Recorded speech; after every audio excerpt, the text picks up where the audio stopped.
اهلا وسهلا بيكم. النهارده عندنا ان شاء الله موضوع شيق يتعلق بالقاء الملكيه.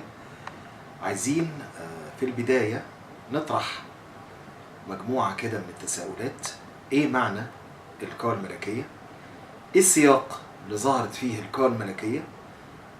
هل كان ليها نمط معين في الفن ولا كان انماط متعدده؟ ايه اللي خلى الملوك المصريين يتكوا على مفهوم القاء الملكية، وبالذات في عصر الدولة الحديثة زي ما هنشوف ان شاء الله مع بعض؟ ايه اللي خلانا نتكلم اصلا عن القاء الملكية؟ يعني ايه اللي خلاني مثلا اعمل النهاردة محاضرة عن القاء الملكية؟ هل الموضوع يستاهل ان انا اتكلم عن القاء الملكية من اساسه ولا ما يستاهلش؟ طبعا مش هقدر اجاوب على السؤال ده الا لما نوصل لنهاية المحاضرة ونشوف ونحكم مع نفسنا.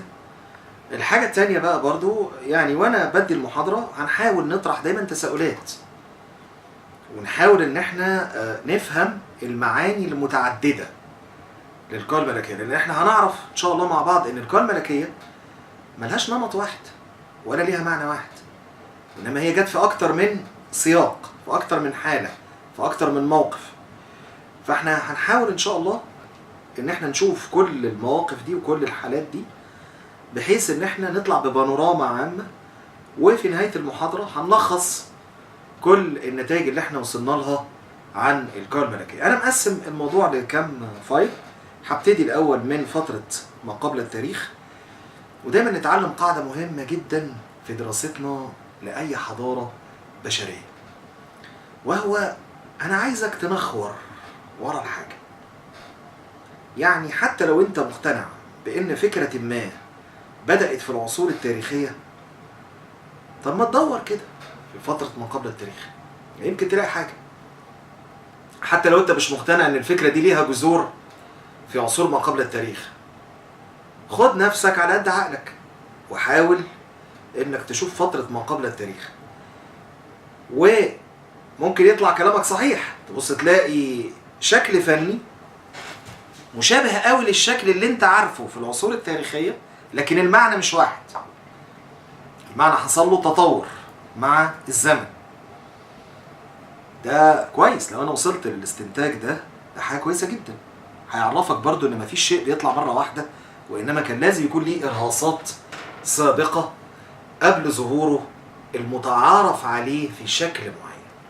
طيب تعالوا كده نبتدي مع بعض ونشوف الطبق الجميل ده في فترة ما قبل التاريخ من حضارة البداري، وهو بيؤرخ عصر حجري حديث نحاسي. هو آنية من عصر حجري حديث نحاسي.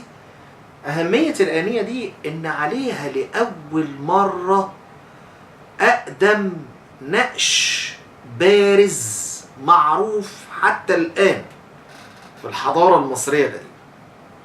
أقدم نقش بارز، وظهر على أقدم نقش بارز شخصية مقنعة.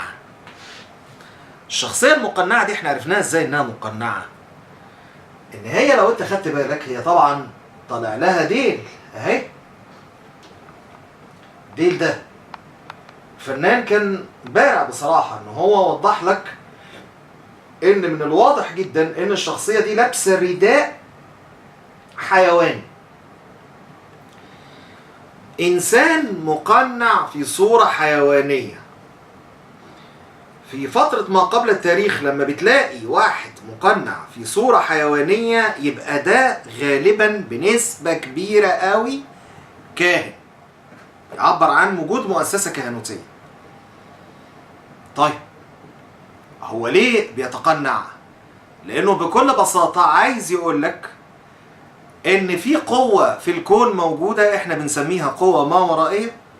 القوة دي عشان تتصل بيا وعشان تديني سماتها ووظائفها لازم انا البس رداء حيواني.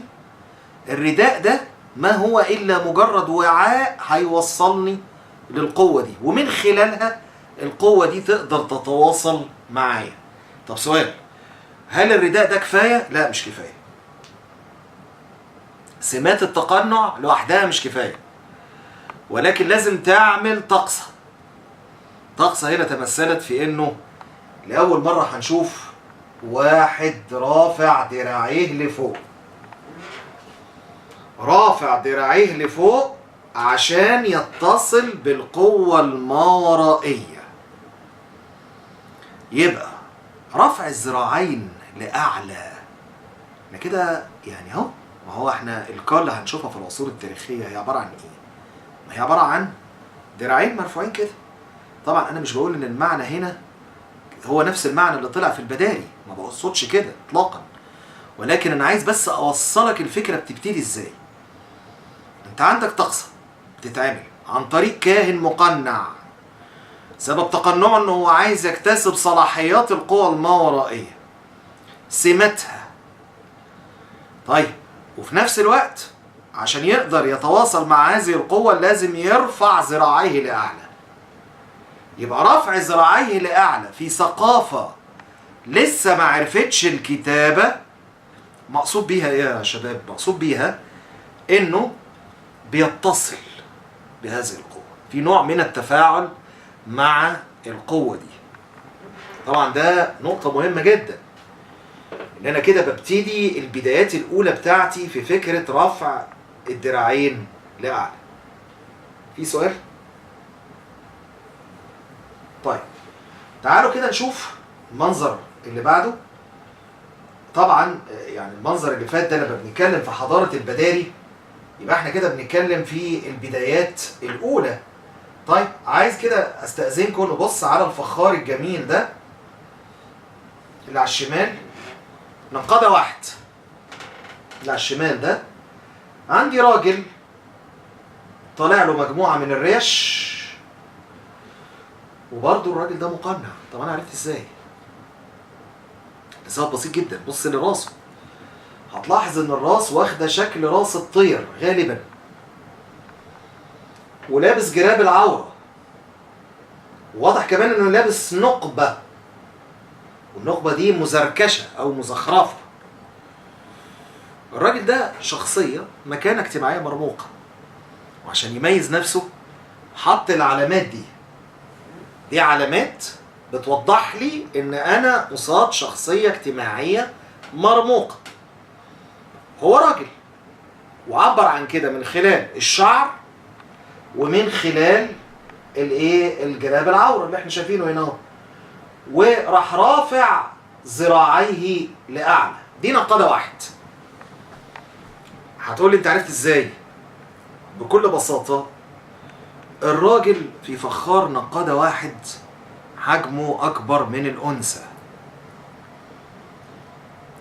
في نقادة اتنين اعكس على طول، الالهة الام او الانثى حجمها اكبر من الراجل. هنا جنبه واقف واحدة ست، هو ميزها من خلال الشعر المموج. يبقى فنان نقادة ده كان فنان عبقري.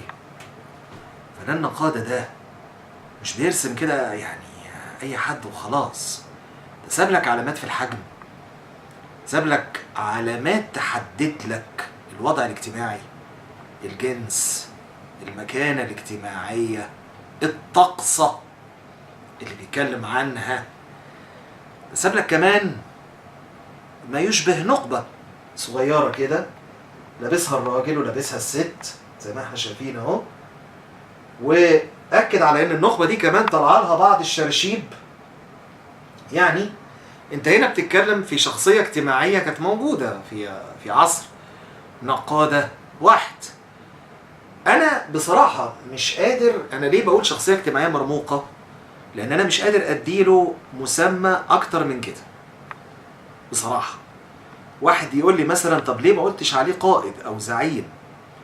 هقول له لان انا مش شايف في ايديه علامة حدودية اخرى او حاجة تحدد انه هو فعلا زعيم. ولكن مش هقدر برضو انكر انه هو شخصية اجتماعية مرموقة في المجتمع، وإلا الفنان ما كانش رسمه بالمنظر ده. احتمالية انه يكون زعيم مش مستبعدة، ولكنها مش باينة قوي في التمثيل الفني. طيب هو رافع دراعيه فوق، الست بتعمل ايه؟ الست هنا خد بال حضرتك عمل ايه بقى؟ نزل دراع لتحت مليان شويه، وراح مطلع دراعها من عند الرقبه، الدراع التاني اللي هي الدراع الشمال، وخلاها تمسك في وسطه او صدره او ظهره من ورا. انا عايز اسالك سؤال، هل ده ممكن نعتبره وضع عناق، احتضان؟ في ناس شايفه ان الوضع ده بيعبر عن لما الراجل بيرفع دراعيه لفوق كده، واحده ست مسكاني من جنبي، يبقى ده كده يا جماعه ده رقص جماعي، دي طقسة رقص جماعي.